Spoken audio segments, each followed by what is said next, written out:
Состојбата на граничниот преминев зони е алармантна, велат надлежните. Веќе пети ден транспортери од земјава се заглавени на граничниот премин со Грција и со полни камиони со најразлична стока чекаат за влез во Македонија. Не се знае точниот број на камиони кои се заглавени на овие минусни температури, вели за ТВ Нова Билјана Муратовска од Макам Транс, но познато е дека дури 15 полни цистерни со нафтени деривати чекаат влез во земјава уште од неделата вечер.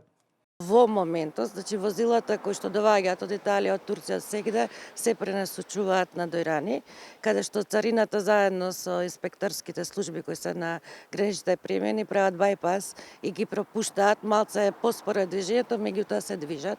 Меѓутоа, алармантно е тоа што најопасната стока се уште е заробена и стои заедно со камионите на Евзони. Се работи за 15 цистерни кои што се товарени со керозин, со нафта, нафтени деривати.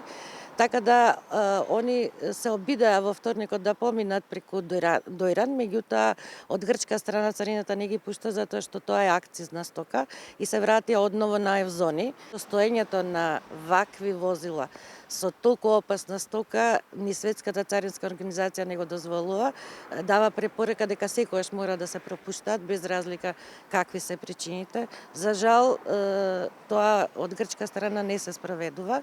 Од Македонската асоциација на транспортери испратиле официјален допис до грчка страна, се со цел да се дозволи што поскоро камионите да минат границата, но за сега повртен одговор нема. Во меѓувреме се прават и пресметките колкава штета ќе претрпат македонските камионџии.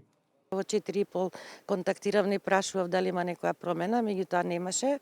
Опасноста постои затоа што земјоделците се групата на луѓе кои што кога штрекуваат се најагресивни. На лице место се палат огнови, може да се случи секој момент да настане огромна катастрофа, бидејќи робата што е во тие цистерни може да предизвика таква експлозија што би стигнала и до цела Гевгелија и до Солун.